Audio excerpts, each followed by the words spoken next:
qu'on a fait de manière chronique de la question algérienne, non pas une question de relations internationales, de relations bilatérales, mais une question de politique intérieure. C'est-à-dire qu'on utilise la question algérienne, comme on utilise la question migratoire, comme on utilise les accords commerciaux passés dans le cadre de la mondialisation pour faire campagne électorale à l'intérieur de la France. On dirait que beaucoup, je ne dis pas tous, beaucoup d'entrepreneurs politiques français ont besoin que ça aille mal avec l'Algérie pour pouvoir ainsi valider leur rôle et exhiber leurs promesses.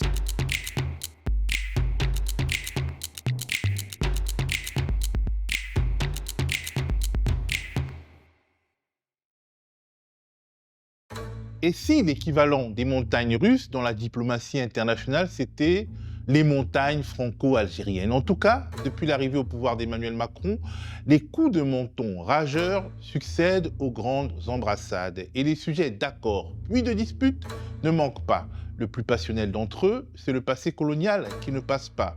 En février 2017, alors qu'il est en campagne en vue de son premier scrutin présidentiel, Emmanuel Macron a des élans décoloniaux. La colonisation fait partie de l'histoire française. C'est un crime. C'est un crime contre l'humanité, c'est une vraie barbarie.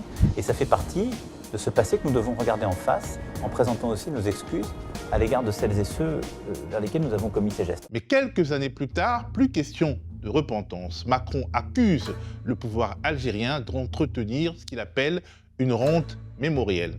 Tension ne retombe pas entre Paris et Alger près de 60 ans après la fin de la colonisation. Tout est parti des déclarations il y a une dizaine de jours d'Emmanuel Macron qui dit que l'Algérie vit sur une rente mémorielle. Colère d'Alger qui a interdit notamment le survol de son territoire par les avions français de l'opération Barkhane. En décembre dernier encore, en pleine querelle bilatérale liée à de nombreux dossiers, notamment celui sur la reconnaissance de la marocanité du Sahara occidental par la France et celui du rapatriement contrarié des OQTF, l'Algérie adopte une loi qui criminalise la colonisation française. L'article 9 de la proposition de loi résume les intentions de l'Algérie. L'État algérien s'efforce par tous les moyens et mécanismes juridiques et judiciaires d'obtenir la reconnaissance et les excuses officielles de la part de la France pour son passé colonial. Le texte fait porter à l'État français la responsabilité juridique de son passé colonial en Algérie et des tragédies qu'il a engendrées.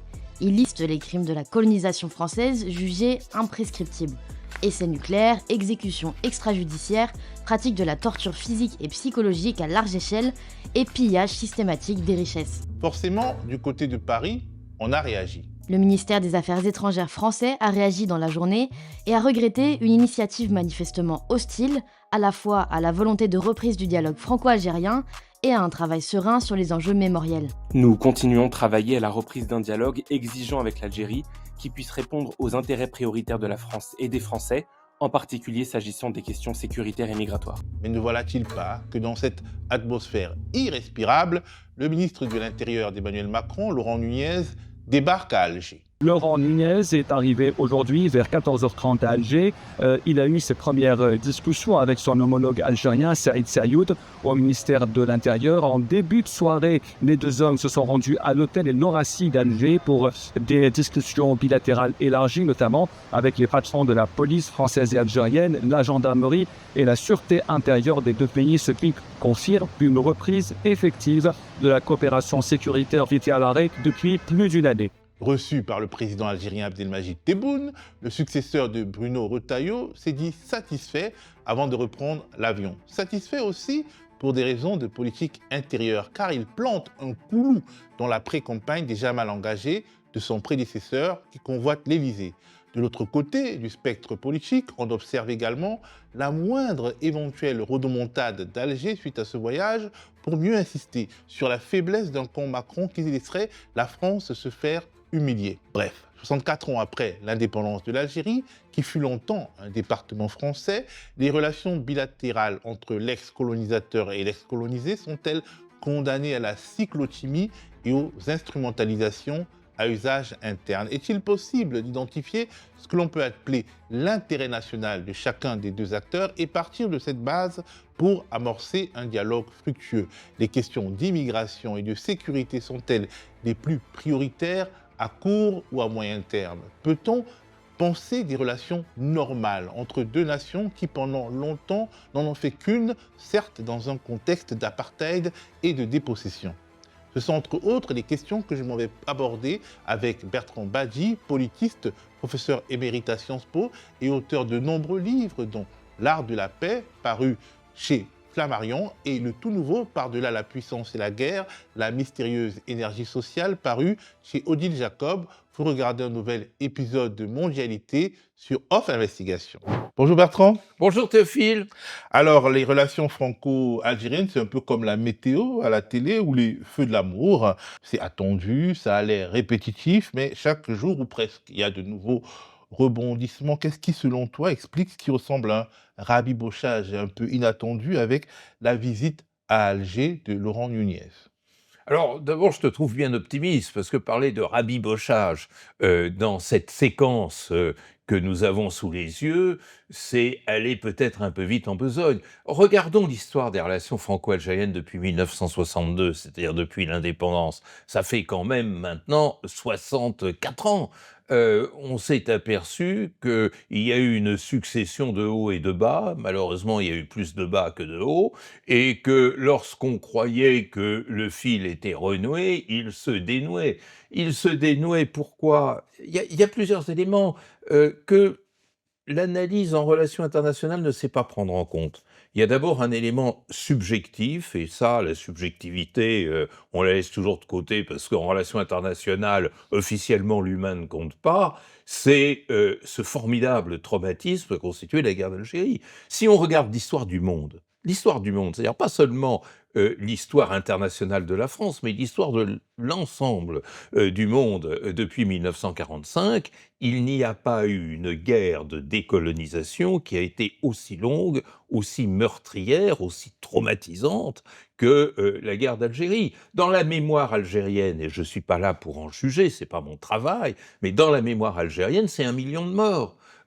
Comment peut-on effacer 1 million de morts alors que si on compare par exemple à la Seconde Guerre mondiale et par exemple au conflit au pluriel franco-allemand, il y a eu après le conflit, et notamment le dernier, un effort paritaire pour rétablir les relations. Et ça, j'en viens ainsi à mon deuxième élément d'appréciation, c'est-à-dire qu'on n'a jamais su construire la parité dans les rapports franco-algériens.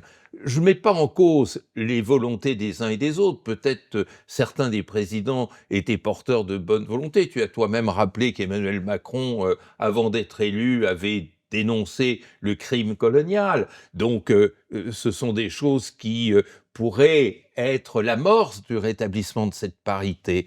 Mais il a dit quelques années après que la nation algérienne n'existait pas avant la colonisation, ce qui est là aussi une ignorance de la subjectivité des Algériens, qui ont une histoire, comme chaque être humain a son histoire. Ça, c'est un deuxième élément. Troisième élément qui me paraît déterminant, c'est qu'on a fait de manière chronique de la question algérienne, non pas une question de relations internationales, de relations bilatérales, mais une question de politique intérieure.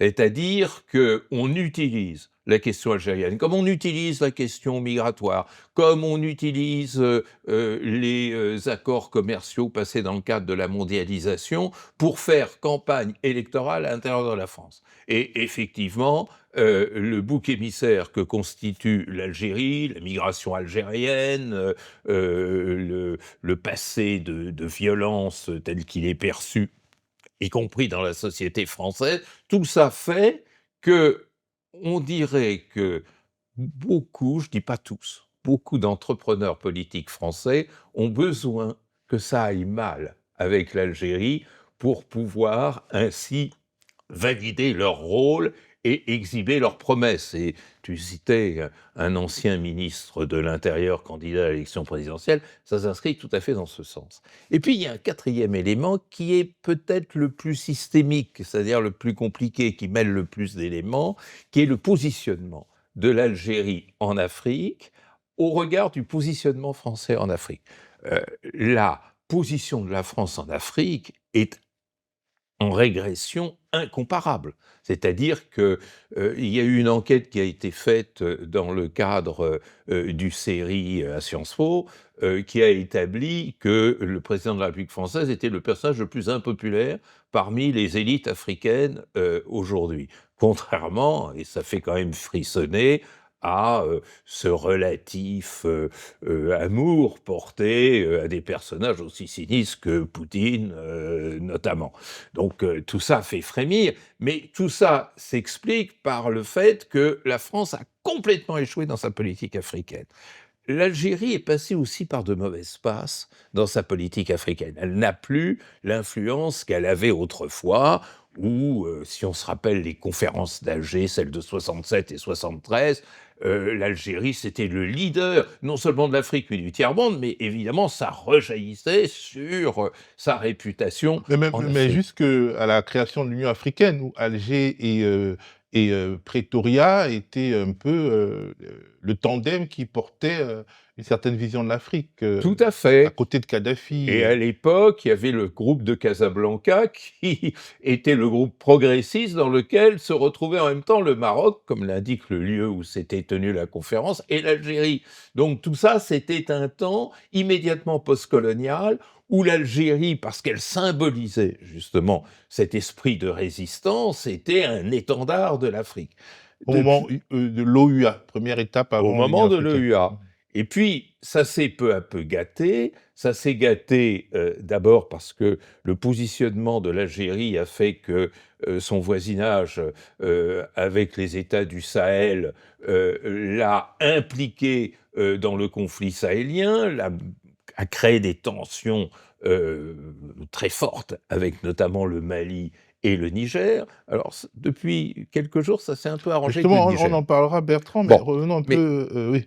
Alors, tout ça pour te dire que cet échec parallèle, mais avec des fondements tout à fait différents, de la France et de l'Algérie en Afrique, conduit finalement à une méfiance réciproque et à la tentation française de s'appuyer sur le Maroc pour revenir en Afrique, tandis que l'Algérie vit ses mauvaises relations avec la France comme probablement emblématique d'une nouvelle santé qu'elle essaye de se faire sur le continent africain.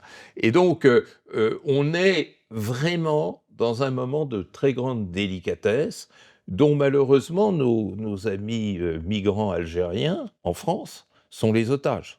Alors, les questions de politique intérieure ne sont jamais loin quand il s'agit du bilatéral franco-algérien, tu l'as dit. Et il y a toujours des commentaires d'après-match.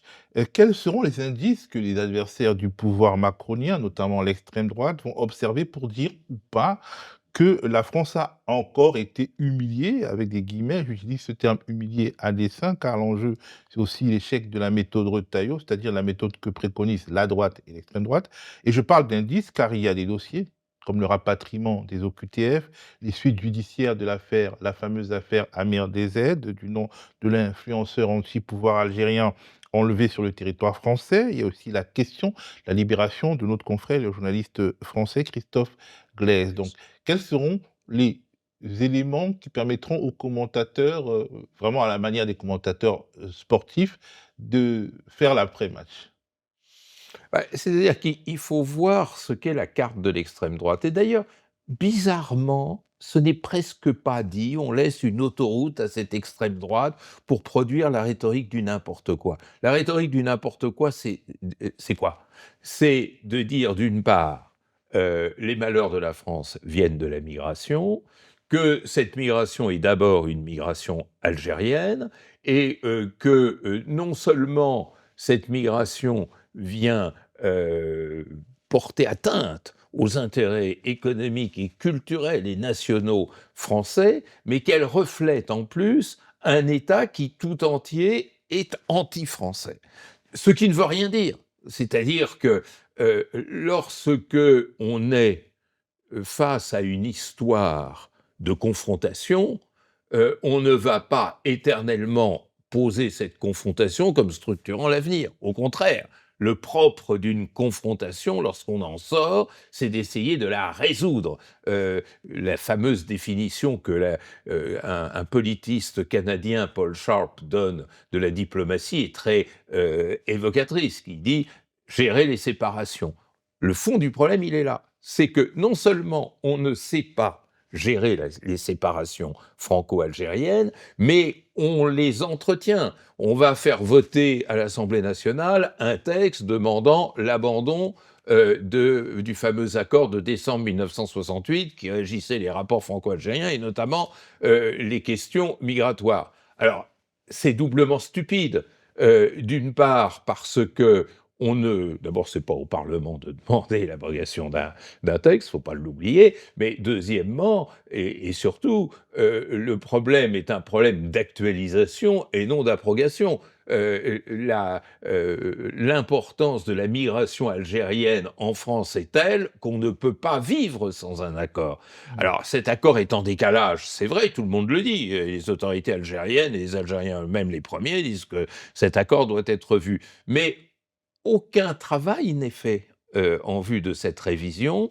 On inverse les choses, c'est-à-dire que l'on fait de la revendication d'une abrogation l'objectif final, là où on a besoin avant tout de redéfinir un texte. Donc on est tout à fait dans la diplomatie qui est à la mode aujourd'hui, qui a son côté, c'est très trumpien, c'est-à-dire il faut afficher, et il faut faire de la gonflette diplomatique, afficher ses muscles. Voilà. De même que M. Trump aux États-Unis passe son temps à dénoncer des accords passés, accord de Paris, accord sur le nucléaire iranien, accord commercial avec un tel ou un tel, parce que la dénonciation d'un accord devient en quelque sorte un mode d'affirmation. Eh bien, l'extrême droite, quand on dit extrême droite, c'est l'extrême droite et la droite extrême, et la droite radicale, n'ont de cesse que de s'affirmer dans la dénonciation et jamais dans la construction. Laurent Nunez, justement, n'a pas joué ce jeu de la gonflette, et c'est pour cela que les résultats de sa visite à Alger seront scrutés. Oui, bien sûr, mais comment objectiver le résultat? Il y a d'abord des signes concrets de part et d'autre, c'est-à-dire est-ce que le journaliste Christophe Glaise va être libéré? Est-ce que on va rétablir des relations diplomatiques? Il n'y a toujours pas d'ambassadeur de France à Alger. L'ambassadeur a été rappelé, il est toujours à Paris. L'ambassade de France en Algérie est en veilleuse. Ça, c'est des éléments concrets également. Il y a tout un tas d'accords qui demandent qu'à être renouvelés ou signés. Il y a cette fameuse coopération dont on parle tant et qui me paraît correspondre à une réalité en matière de renseignement. Alors d'ailleurs, Laurent Nunez, la première chose qu'il a dite, c'est « j'espère rétablir la pleine coopération entre la France et l'Algérie en matière de renseignement ».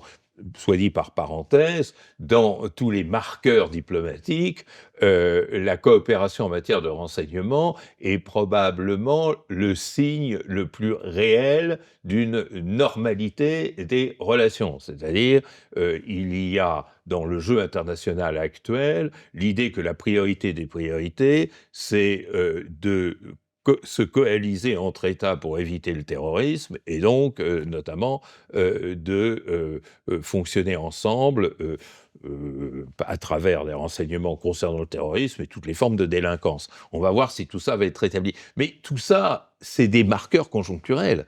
Moi, ce que j'attends, à propos de l'Algérie, mais on pourrait dire la même chose à propos de l'Afrique, c'est une réinvention des relations franco-africaines qui se sont jamais départies de leur nature postcoloniale. Le fond du problème, il est là. Et là, je suis pessimiste parce que je ne vois aucun élément. C'est-à-dire, ce qui me frappe beaucoup dans la politique étrangère française en ce moment, mais depuis un certain temps, c'est pas propre au gouvernement actuel, c'est il est toujours dans la réaction. Il est jamais dans l'offre. Dans le conflit russo-ukrainien, bon, la France prend des positions courageuses de solidarité avec l'Ukraine, je n'en disconviens pas, mais en même temps, j'ai jamais entendu la France avancer une proposition de paix, une proposition pour redéfinir la sécurité en Europe. L'Afrique, la France se fait vraiment virer d'un certain nombre de pays, style le Niger, le Burkina, le Mali, mais de manière beaucoup plus prudente et pudique. D'autres pays comme le Sénégal ou la République centrafricaine, et même maintenant le Tchad, qui était pourtant un ami, je ne vois pas de proposition de réinvention. C'est quand même un événement colossal, la décolonisation. Moi, je ne connais pas en relations internationales d'événements aussi importants. On pense qu'en l'espace d'une décennie, 100 États nouveaux, 100, le chiffre 100, sont apparus sur la scène internationale. Et on n'a jamais fait l'effort de définir les modes d'accueil. On considérait que ces États devaient s'adapter à un ordre international qui existait, mais on n'a jamais réfléchi en termes de réinvention. Ce qui est vrai pour l'Afrique décolonisée, l'est 100 fois plus à propos de l'Algérie, pour la raison que je disais tout à Justement, l'heure. la particularité de l'Algérie en Afrique, c'est que l'Algérie est finalement un pays né d'une sécession. Et je m'explique que c'était un territoire national, construit dans ses marges coloniales sur un système d'apartheid, mais l'Algérie, c'était la France, c'était un département français, c'était une colonie de peuplement. Est-ce qu'on a beaucoup dans l'histoire des exemples de colonies de peuplement qui deviennent indépendantes dans l'harmonie avec l'ancien colonisateur, et comment sortir à moyen terme, on va dire, de ce cycle infernal?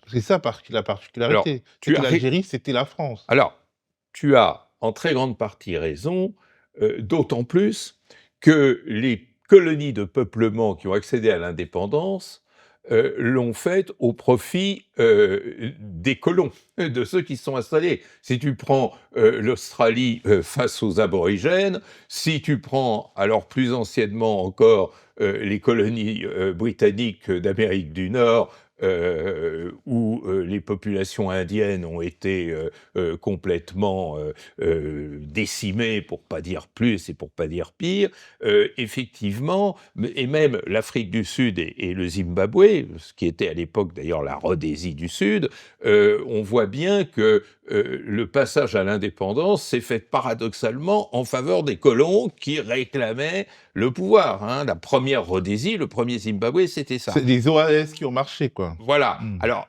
dans le cas de l'Algérie, tu as tout à fait raison, c'était beaucoup plus compliqué, en tous les cas dans l'esprit de la puissance coloniale, puisque le souffle d'indépendance ne venait pas des colons, qui eux, au contraire, demandaient le statu quo, mais venait des populations que l'on appelait pour l'Algérie musulmane, indigènes, autochtones, celles qui étaient vraiment les habitants multiséculaires de ce territoire.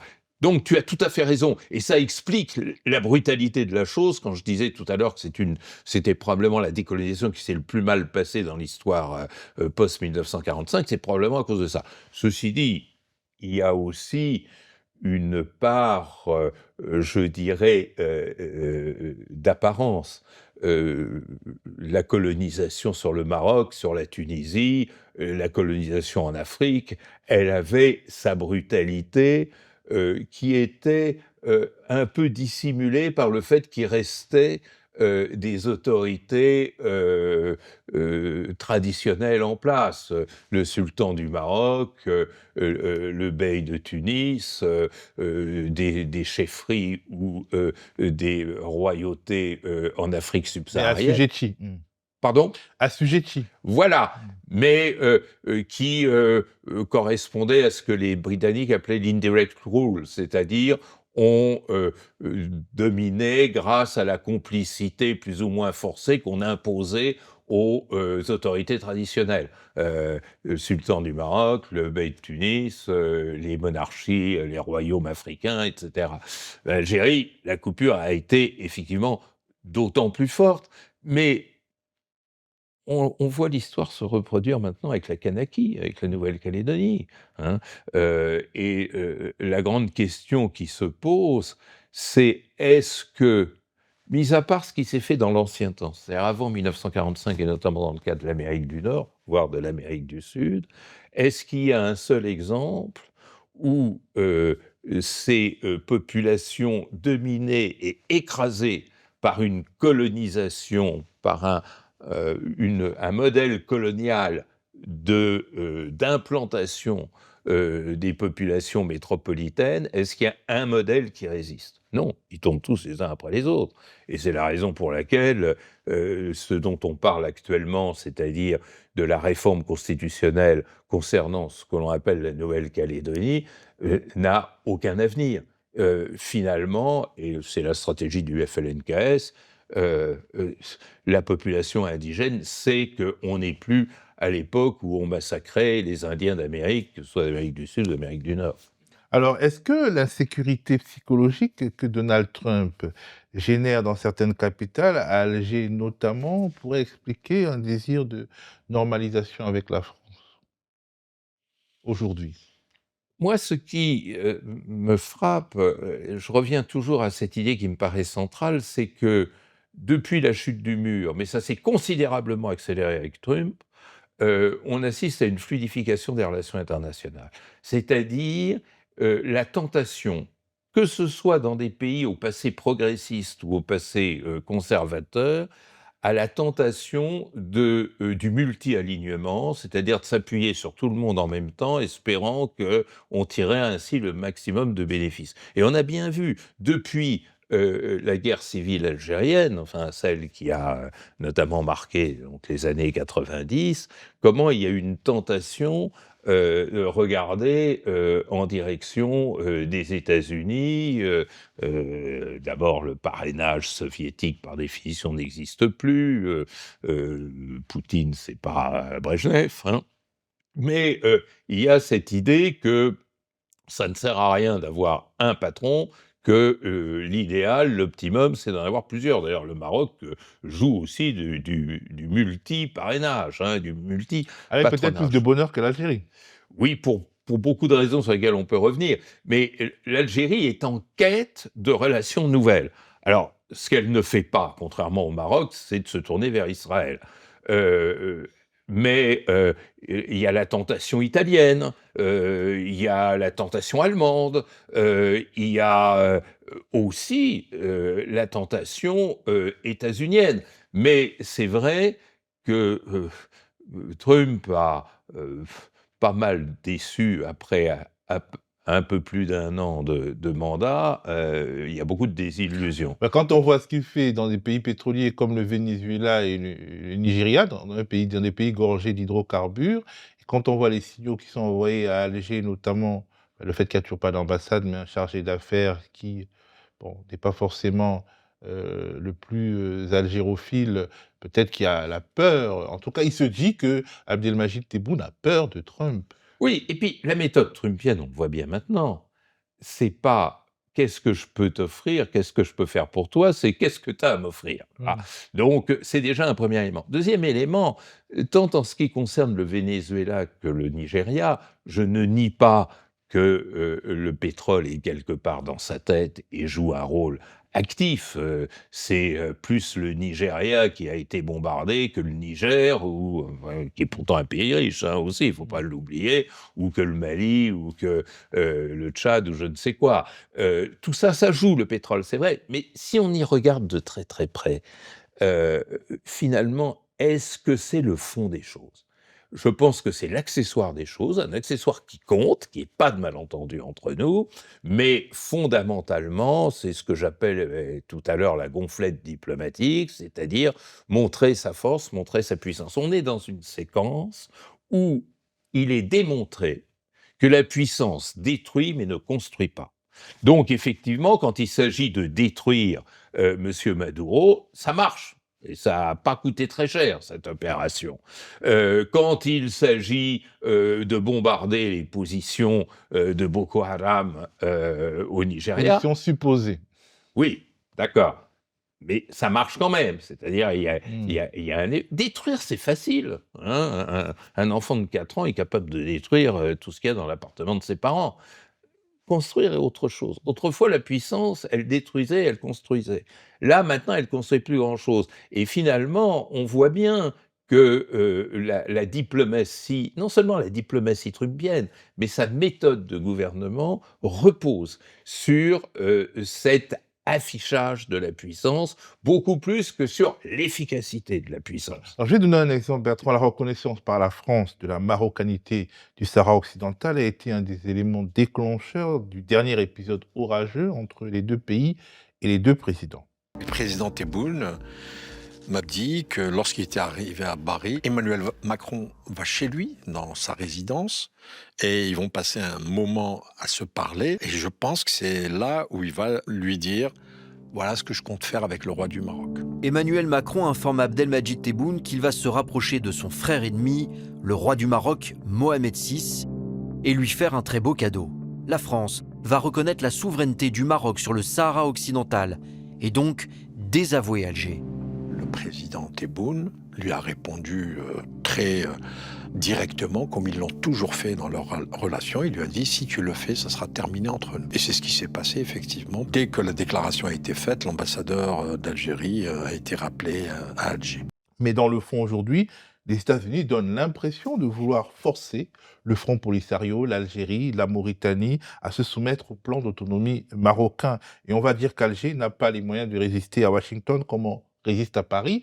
Alors, se soumettre, accepter, parce que c'est le train que cela semble prendre, accepter l'impérium américain sur ce sujet, tout en continuant de bouder Paris sur le même sujet, alors que Paris a été un peu moins cavalier, peut-être que ça paraît vain, et on se dit, bon, finalement, mieux vaut au moins jouer des deux à Alger, on peut se dire ça. Parce que on ne voit pas le président Tebboune parler à Trump sur cette histoire du Sahara occidental comme il parle à Macron. Oui, alors moi je comprends très bien ce que tu dis, je le partage en partie, mais je serais un peu plus prudent dans l'affirmation. D'abord, il faut jamais oublier qu'il n'y a pas de symétrie entre les États-Unis et la France quand on est en Algérie. C'est-à-dire que je disais tout à l'heure que la question algérienne, c'était une monnaie sur le marché politique et électoral français, mais la dénonciation de la France reste une monnaie sur le marché politique algérien. C'est-à-dire que s'attaquer à la France, dénoncer le libido dominandi de la France, ça parle au peuple algérien. Les États-Unis, c'est loin. L'Algérie n'a jamais été confrontée directement à l'Algérie. Aux États-Unis. L'Algérie n'a jamais été confrontée aux États-Unis, sauf indirectement sous la guerre froide, mais de manière très prudente. Et la société algérienne ne l'a pas vécu dans son fort intérieur. Donc, effectivement, c'est beaucoup plus rentable de s'en prendre à Paris que de s'en prendre à Washington. Premier élément. Deuxième élément, moi, je ne suis pas sûr que le dossier sahraoui soit totalement clos, que c'est fini, qu'on est passé à autre chose.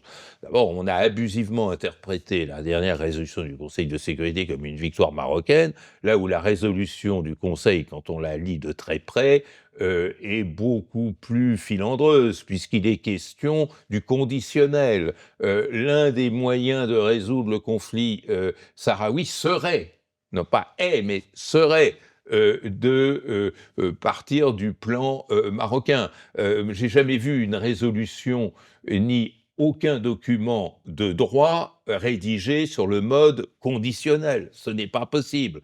Donc on est encore dans le flou, d'autant qu'il ne faut pas oublier que la mission des Nations Unies pour le Sahara a été reconduite. Donc ça veut dire qu'il reste une incertitude sur le statut de demain. Maintenant, il faut voir un dernier élément qui, hélas, est de plus en plus monnaie courante en relations internationales, c'est que le de facto l'emporte sur le de jure. C'est-à-dire qu'il s'agisse de Chypre, qu'il s'agisse de l'Abkhazie, qu'il s'agisse du Kosovo, et Somaliland, etc. On laisse les choses se faire parce qu'on s'aperçoit qu'on n'a pas les moyens de les contrarier, et je dirais même qu'on considère comme peu rentable le fait de le contrarier, mais ça ne veut pas dire pour autant qu'on aboutit à un ordre consenti. Et c'est ça en même temps la force et la faiblesse de l'Algérie. La force de l'Algérie, c'est qu'elle n'a pas besoin de crier haut et fort sur tous les toits qu'elle s'incline devant le plan marocain et qu'elle reconnaît la souveraineté du Maroc sur le Sahara. Cet acte symbolique très fort qui affaiblirait considérablement la légitimité du pouvoir algérien, on ne le demande personne ne le demande aux dirigeants algériens. Personne ne demande à M. Tebboune de monter sur la table et de dire ben voilà, je reconnais que le Sahara est marocain. Donc ça donne une certaine souplesse et latitude à l'Algérie, comme la Grèce ou Chypre, Nicosie, peut accepter que l'armée turque occupe le nord de Chypre sans avoir à le reconnaître. Et on a la même chose avec Taïwan, un autre exemple particulièrement probant. Ça, c'est un premier élément. Et le deuxième élément, moi, ça a toujours été ma façon de voir dans les relations internationales, à terme, il faut voir comment les dynamiques sociales au Sahara vont s'engager. La messe n'est pas dite non plus dans cette affaire. Alors, bon, la messe n'est pas dite, malgré les pressions américaines qui sont réelles. Alors, puisqu'il fallait quand même souffler le chaud et le froid, Abdelmajid Tebboune a accueilli dans son pays à la fois Laurent Nunez et le président de transition nigérien, Abdourahmane Tiani, Oui. qui multiplient les sorties agressives contre la France. Excellence, Monsieur le Président, la position prise par votre pays pour le respect de la souveraineté du Niger et de ses choix politiques internes vous honore votre gouvernement et le grand peuple algérien. Dans tous les cas, aucun Algérien, aucun Africain ne saurait comprendre que l'Algérie prête son territoire pour agresser un pays africain, surtout lorsqu'il s'agit de cette même puissance qui a, durant plus d'un siècle, infligé d'indicibles souffrances au peuple vaillant algérien. Votre position vous honore surtout lorsqu'on sait que certains pays africains, du moins leurs dirigeants manipulés, ont raté le rendez-vous de l'histoire en répondant aux injonctions françaises de porter la guerre contre le peuple nigérien. Alors on peut se dire, Bertrand, qu'Alger se réserve le droit de décocher à nouveau des flèches contre Paris, ou plus profondément, que l'Algérie essaie de remettre les pieds dans son voisinage sahélien après la dégradation des relations avec le Mali, et aussi d'avancer sur le gazoduc transsaharien qui prendrait de l'avance sur le gazoduc transatlantique porté par le Maroc. Et ça, c'est des enjeux sur des décennies.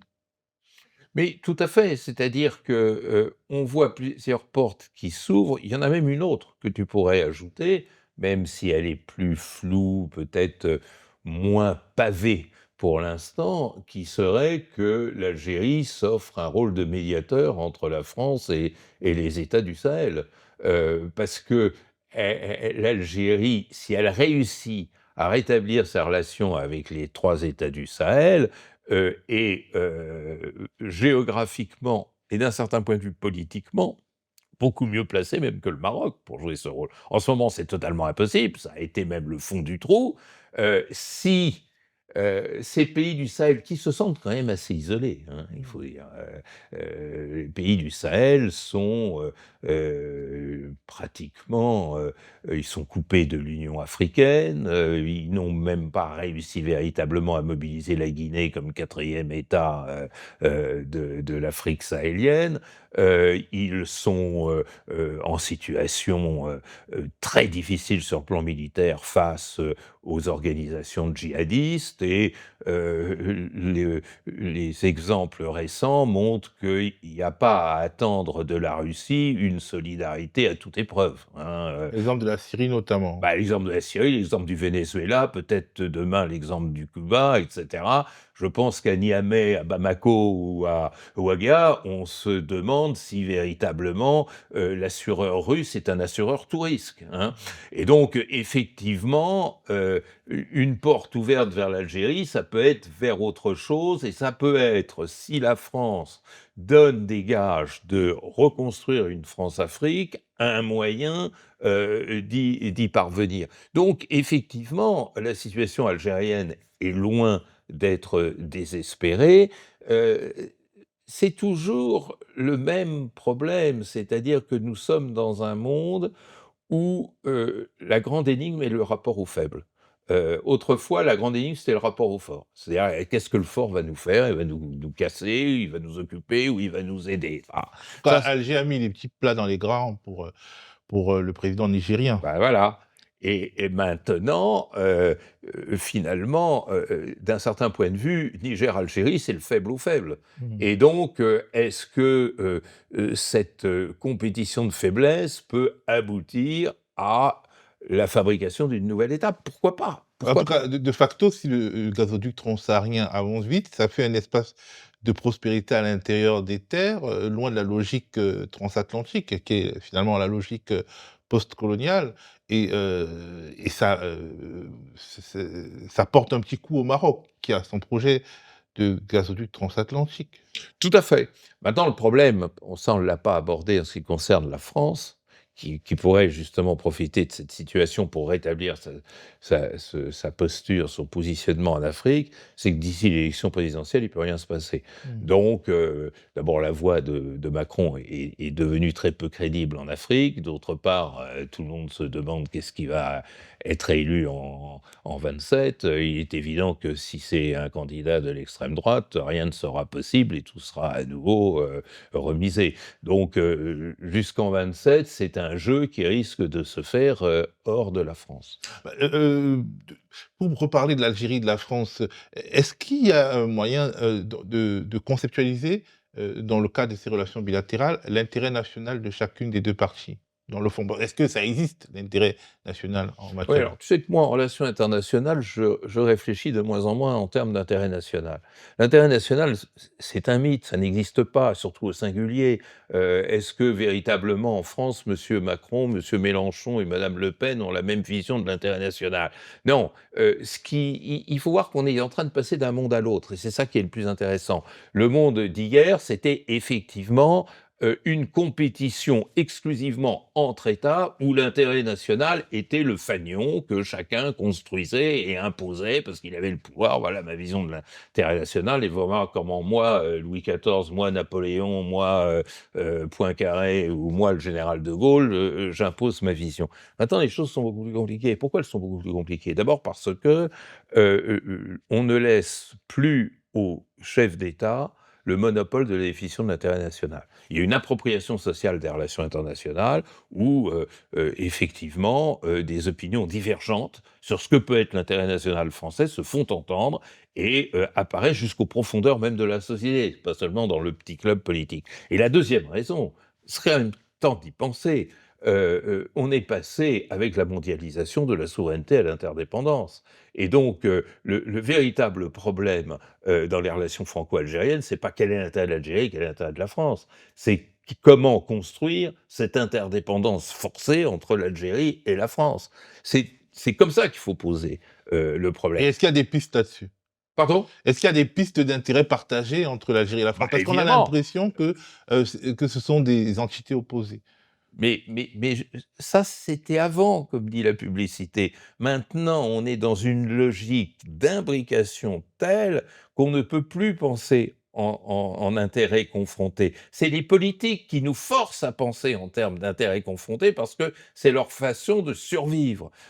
Maintenant, il faut regarder sur le plan démographique, avec l'importance notamment de la migration algérienne en France et d'une immigration qui n'est pas de première génération, qui accumule plusieurs générations. Sur le plan économique, des échanges, parce que ça, les échanges économiques franco-algériens, ils ont été complètement perturbés par toutes ces décennies d'échecs, etc. Sur le plan culturel et religieux, sur le plan justement transcontinental dont on parlait tout à l'heure, comment trouver un point d'équilibre et un point d'optimisation de notre interdépendance. Le fin mot des politiques étrangères, c'est pas comment réaliser l'intérêt national français, c'est comment optimiser les relations d'échange et d'interdépendance et d'interpénétration entre les pays. Et c'est vrai, c'est particulièrement vif concernant la France-Algérie, mais ça l'est pour tous les pays. En ce moment, il y a ce déplacement du président de la République en Inde, et d'ailleurs, le problème est très mal posé à propos de l'Inde, en disant « Ah, ils vont nous acheter des Rafales, ah, ils nous aident dans notre grand projet, un peu fantasmagorique d'ailleurs, d'Indo-Pacifique », mais on ne pense pas ce que peut être le partenariat entre un État du vieux monde, un État européen et une puissance émergente, avec d'ailleurs des émergences extrêmement complexes dans le cas de l'Inde, parce que c'est aussi un pays qui n'arrive pas à se débarrasser de sa pauvreté, parce que c'est un pays qui a beaucoup de mal à se situer par rapport à ses voisins. Donc comment penser le partenariat avec des listes? Pas seulement, ils vont nous acheter des Rafales. Ouais, au moins avec l'Inde, finalement, la vieille Europe, la vieille France, la vieille Allemagne n'ont pas peur de parler de la question migratoire en souhaitant plus d'étudiants indiens en France Ouais, ou en mais ça Allemagne. coûte pas cher, et puis ça n'a pas de visibilité électorale. Oui. Tu vas pas faire élire un député sur l'idée de limiter le nombre d'étudiants indiens en France, hein. Ouais. Alors, dernière question, Bertrand, est-ce qu'on peut parler sereinement des relations franco-algériennes dans les grands médias français? Je pose la question car on a vu l'historien Benjamin Stora s'irriter parce que venu sur France Info parler de la très délicate question mémorielle franco-algérienne, il s'est vu, selon lui, obligé de parler de l'affaire de l'influenceur Amir DZ. On me vient me parler ici encore ce soir d'Amir DZ, je dis non, qu'est-ce que je fais ici? Je vous dis franchement, moi je m'en vais. Pour l'histoire et on va justement vous montrer. Parler d'Amir DZ. On va vous montrer un extrait justement qui parle de l'histoire. Mais Amir DZ, c'est ce qui a provoqué l'une des dernières crises. Morts algériens de la c'est ce qui a provoqué l'une des dernières crises politiques à laquelle on assiste en ce moment. C'est une affaire très importante. Vous avez les essais nucléaires, vous avez les disparus de la bataille d'Alger. Ça, c'est des grosses affaires qu'il faudrait parler à la télévision française. Laurent Nunez, qui est en ce moment à Alger, on disait il est là avec une Moi, je suis mission pas venu ici technique. pour parler d'un influenceur. Il est là avec une mission technique. On a dit que c'est pas Laurent Nunez qui va reparler de la que vous voulez grande m'infliger histoire. en venant parler d'un influenceur. C'était pas du tout prévu. Quand on peut parler de tout. Encore une fois, on m'a pas téléphoné pour venir me parler de ça ce soir.